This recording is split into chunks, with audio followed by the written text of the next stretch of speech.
Hello everyone, कैसे हैं आप सभी। मैं पुष्पन शर्मा आप सभी का सारथी अकेडमी में स्वागत करता हूं। तो प्यारे प्यारे बच्चों, अंडरस्टैंडिंग एलिमेंट्री शेप्स में एक्सरसाइज 5.6 तक कंप्लीट कर चुके हैं। जो भी बच्चे इस वीडियो को देख रहे हो, मेरी उनसे रिक्वेस्ट है कि पहले 1 to 6 तक की वीडियो देख लें, जिससे कि आपको 5.7 भी अच्छे से समझ में आए। क्योंकि इससे पहले हम इस एलिमेंट्री शेप्स के रिगार्डिंग डेसिमल्स यानी एक पॉइंट से लेकर ट्राइंगल तक या क्वाड्रिलेटरल तक या पॉलीगन तक की सारी बातें डिस्कस कर चुके हैं। और आज इस सेशन में डिस्कस करेंगे regarding about parallelogram.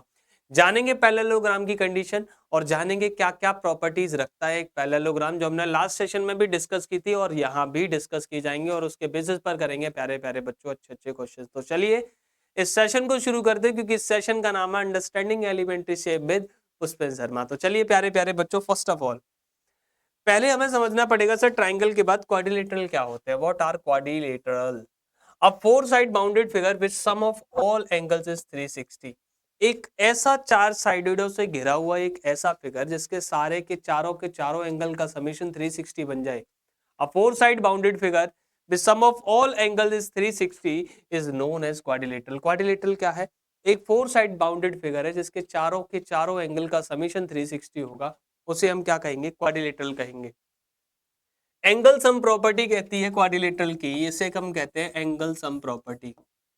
Angle sum property of triangle quadrilateral says that angle A plus angle B plus angle C plus angle D, चारों के चारों एंगल का समेशन कितना होगा मेरे गोलुओ? 360। कितना होगा?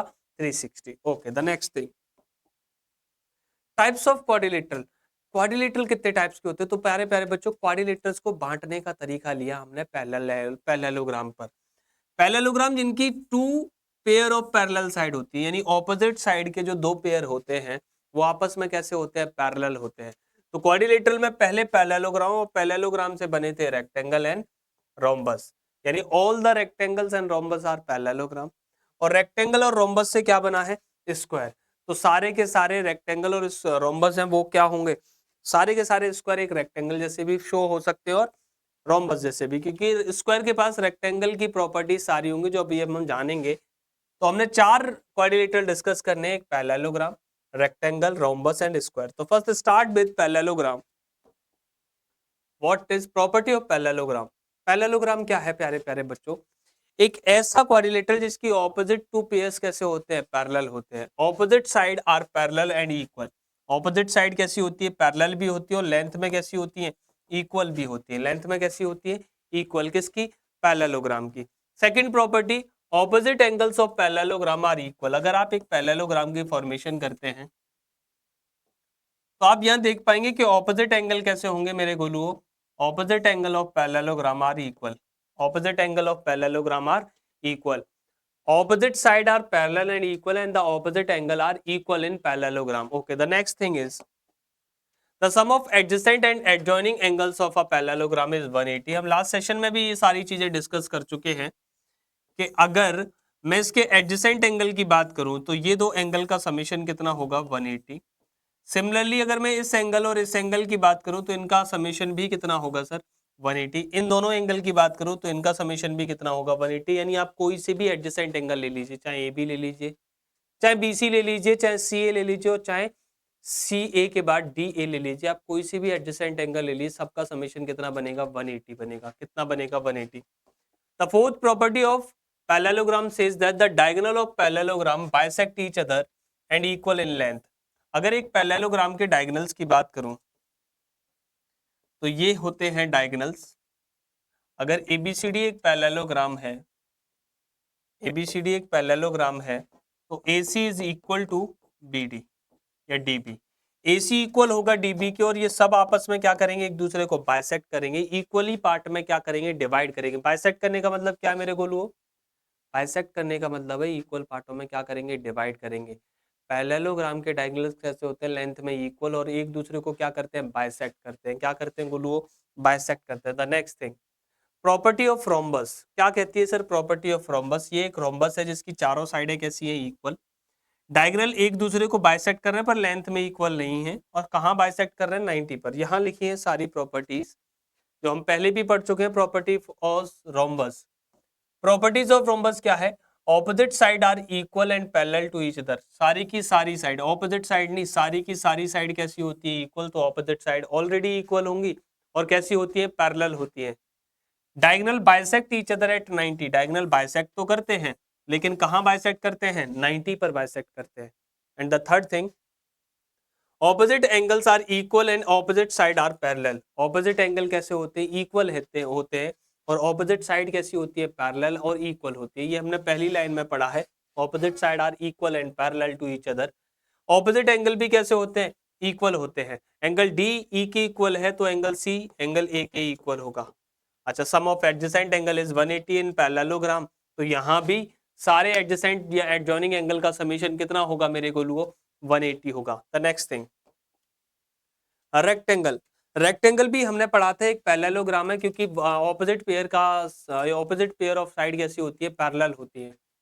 Rectangle is a two dimensional figure, rectangle कैसा डायमेंशनल, टू डायमेंशनल, सारे के सारे क्वाड्रिलेटरल कौन से डायमेंशनल है, two dimensional figure. A parallelogram which opposite side are equal and each angle is right angle is called rectangle। एक ऐसा parallelogram जिसकी ऑपोजिट साइड पैरेलल हो और हर एक एंगल 90 का हो, each angle is a right angle, each angle is a right angle, तो उस पैरेललोग्राम को हम क्या कहते हैं, रेक्टेंगल कहते हैं। चलिए प्रॉपर्टी ऑफ रेक्टेंगल की बात करें प्यारे प्यारे बच्चों, प्रॉपर्टी ऑफ रेक्टेंगल में पढ़ते हैं all sides are congruent, rectangle की सारी नहीं, opposite side are congruent.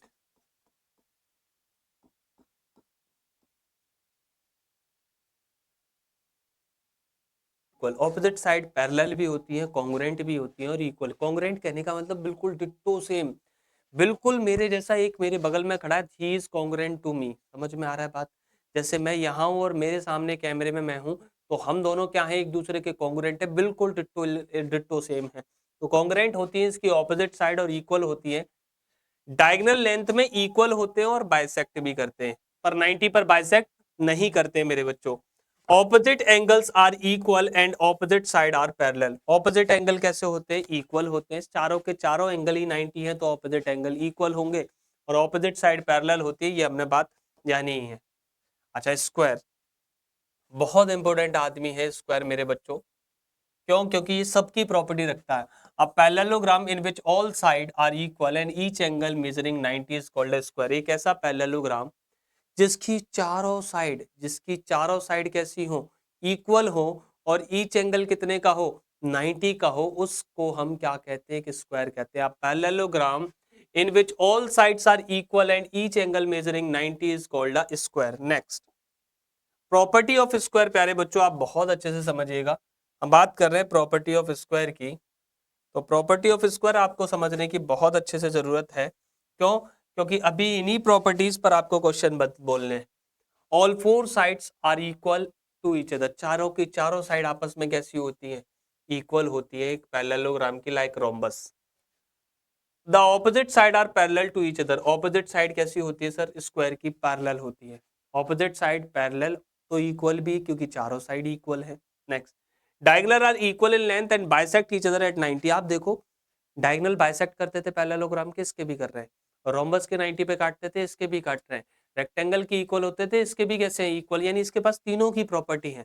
Diagonal are equal in length and bisect each other at 90 in square.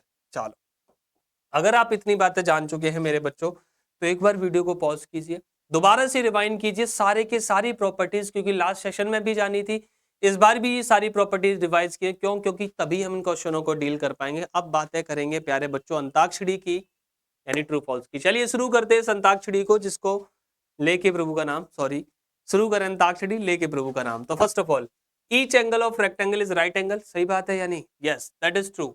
Each angle of right angle हमने पढ़ा है, एक रेक्टेंगल के सारे एंगल राइट एंगल होते हैं। The opposite side of rectangle are equal in length, that is also true. Rectangle की opposite side equal भी होती है, कॉन्ग्रुएंट होती है, इक्वल क्या, बिल्कुल डिट्टो सेम होती है, बिल्कुल बिल्कुल same. Next, the diagonals of square are perpendicular to one another, yes 90 पर बाइसेक्ट करते हैं, यानी क्या है, परपेंडिकुलर, कहने का मतलब 90 पर क्या कर रहे हैं, बाइसेक्ट कर रहे हैं। All the sides of rhombus are equal in length, this is also true. Rhombus और स्क्वायर की आपस में चारों की चारों साइडें कैसी होती है मेरे बच्चों, इक्वल इन लेंथ होती है, कैसी होती है, equal in length. All the sides of parallelogram are of equal length. All the side parallelogram are equal in length. That is false. कौन सी साइड होती है बताओ जल्दी से इक्वल पैरेललोग्राम की? Opposite side. ऑपोजिट, आमने सामने की साइड इक्वल होती है, सारी की सारी साइड इक्वल नहीं होती. The opposite side of trapezium are parallel. अच्छा, ट्रेपेजियम की बात हुई है. ट्रेपेजियम की ऑपोजिट साइड पैरेलल नहीं होती. एक पेयर ऑफ ऑपोजिट साइड क्या होता है? पैरेलल. अदरवाइज सारा पार्ट पैरेलल नहीं होता. तो next thing, give reason of the following. A square can be thought as a special rectangle. आपको बताने रीजन बताना है आपको सारे पार्टों का. तो बारी बारी से रीजन लिखेंगे प्यारे प्यारे बच्चों इन सारी चीजों के, क्योंकि हमें सारी बातें पता है. A square thought be as a special rectangle. Yes, square have all the property, all the properties of rectangle, all the properties of rectangle. So it can be thought as a special rectangle. Square के पास rectangle की सारी property होती है, इसीलिए square को एक rectangle के thought में शो किया जा सकता है. A rectangle can be thought as a special parallelogram. Yes, rectangle have all the properties of parallelogram. दोबारा से same part, A part, B part. Rectangle have all the properties of parallelogram. So it can be thought as a special parallelogram.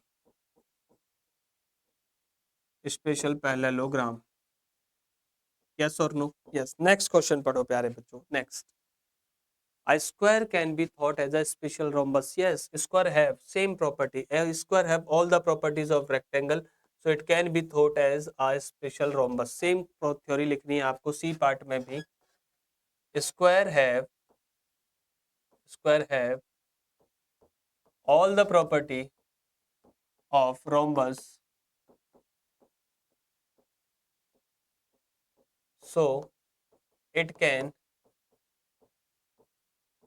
be thought as special rhombus.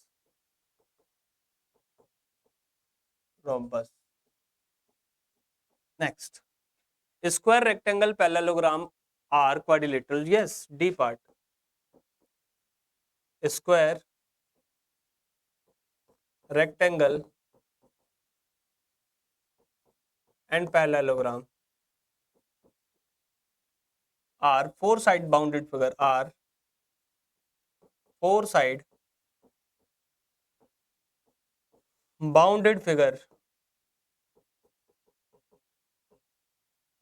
So these are quadrilateral. ठीक है मेरे बच्चों? Yes. Next, square is also parallelogram. Yes, square have all the property of parallelogram, so square can be thought as a special parallelogram.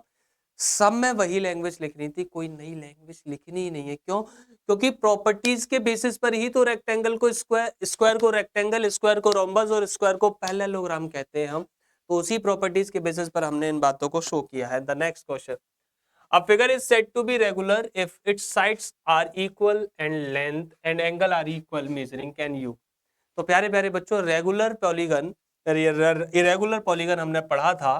तो irregular या regular क्या होता है ये बात आपको लिखी भी है, जिसकी चारों साइड इक्वल हो. आप बताओ. Yes, a regular quadrilateral,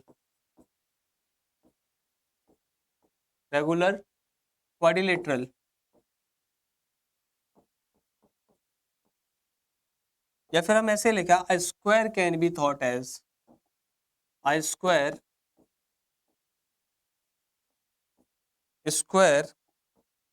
is a regular quadrilateral because its all sides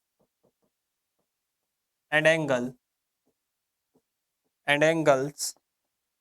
are equal square की सारी साइड इक्वल होती हैं और सारे के सारी साइड के साथ साथ उसके सारे के सारे एंगल इक्वल होते हैं। तो मेरे बच्चों स्क्वायर को हम क्या कह सकते हैं? एक रेगुलर क्वाड्रिलेटरल या रेगुलर पॉलीगन कह सकते हैं। तो मेरे प्यारे प्यारे बच्चों आज के सेशन में हमने छोटे से ट्रू फॉल्स और थोड़े से क्वेश्चंस के साथ उन्हीं प्रॉपर्टीज को रिवाइंड किया जो हमने लास्ट सेशन में पढ़ी थी। अब अगले सेशन में मिलेंगे आपके साथ। थैंक यू सो मच, बहुत बहुत शुक्रिया, धन्यवाद प्यारे बच्चों।